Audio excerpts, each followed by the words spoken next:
রাজধানীর কাকরাইল মসজিদে সাতপন্থীদের কার্যক্রম বন্ধ রাখার নির্দেশ দিয়েছে স্বরাষ্ট্র মন্ত্রণালয়। পাশাপাশি জুবায়েরপন্থীদেরও বড় জমায়েত থেকে বিরত থাকার নির্দেশ দেওয়া হয়েছে।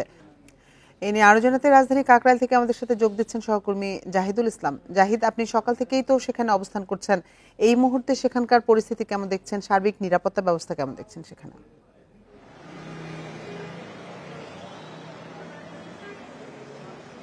এই মুহূর্তের পরিস্থিতি যদি বলতে চাই সেক্ষেত্রে আমরা সকাল থেকে যেমনটা দেখেছি তেমনটি রয়েছে এবং এখানে যারা রয়েছেন সিকিউরিটির দায়িত্বে যারা রয়েছেন এখন কাকরাইল মসজিদের গেটে তারা কিন্তু যারা বাইরের থেকে আসছেন তাদেরকে পরিচয় নিশ্চিত করে তারপরে ভিতরে ঢুকতে দিচ্ছেন। বাইরের থেকে যখন কেউ আসছেন তখন ভেতরে তাদের যেই সদস্যরা রয়েছেন তাদেরকে ফোনের মাধ্যমে যোগাযোগ করিয়ে দেওয়া হচ্ছে এবং তারা সেভাবেই পরিচয় নিশ্চিত করে তারপরেই যেতে পারছেন। আমি আপনাদেরকে দেখাতে চাই যে আমার ঠিক ডান পাশেই যে গেটটি রয়েছে সেই গেটের এখান থেকে কিন্তু স্বাভাবিকভাবে মানুষ ঢুকতে পারছেন এবং যারা আসছেন তাদেরকে সুন্দরভাবেই কিন্তু গেটের ভিতরে ঢুকতে দেওয়া হচ্ছে এবং পরিচয় নিশ্চিত করা হচ্ছে আগে।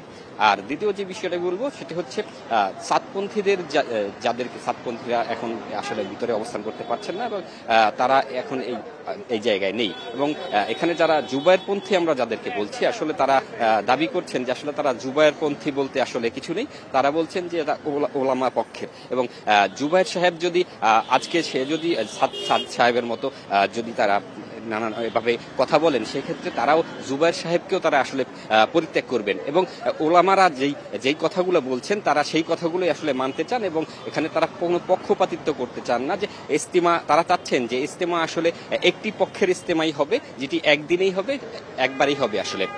এবং সাতপন্থীরাও যদি চান সেক্ষেত্রে তারা ওই ইস্তেমাতেই জয়েন করতে পারবেন এবং আলাদাভাবে তারা এখন যে দুটি পক্ষে মানে বিভিন্নভাবে আলোচনা করা হচ্ছে সেই আলোচনাগুলো আসলে তারা চান না। তারা চান যে একই দিনে একই সময়ে আসলে এই ইস্তেমাটি হবে, দুইটা ভাগ করার পক্ষে তারা নয় এবং সব আলেমরা একসাথে ইস্তেমা আয়োজন করবেন সেটাই তারা চান। এবং এই মুহূর্তে স্বরাষ্ট্র মন্ত্রণালয় থেকে যেই বিষয়গুলো আসলে বলা হয়েছে যে সাতপন্থীরা রাত্রি যাপন করতে পারবেন না এখানে, তবে তাদেরকে একবারে যে এখান থেকে বিতাড়িত করে দেওয়া হবে তারা সেটি বলছেন না। তারা বলছেন যে সবাই তারা দিনের প্রচারে রয়েছেন এবং সেক্ষেত্রে তারা সবাই এক এবং আলেমদের ভেতরে কোনো দ্বন্দ্ব নেই এবং তারা চাচ্ছেন যে একই ইস্তেমার মাঠে তারা সবাই একসাথে থাকবেন।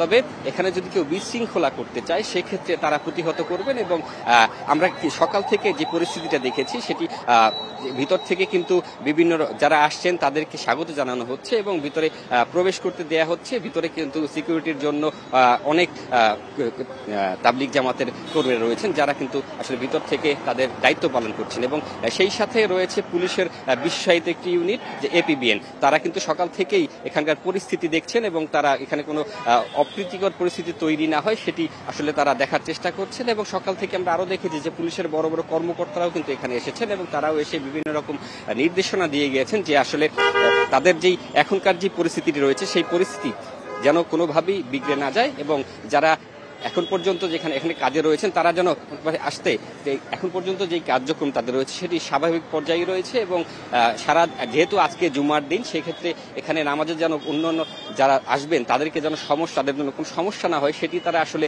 দেখবেন, এমনটিও তারা জানাচ্ছেন আমাদের। রাজধানী কাকরাইল থেকে জানাচ্ছিলেন সহকর্মী জাহিদুল ইসলাম।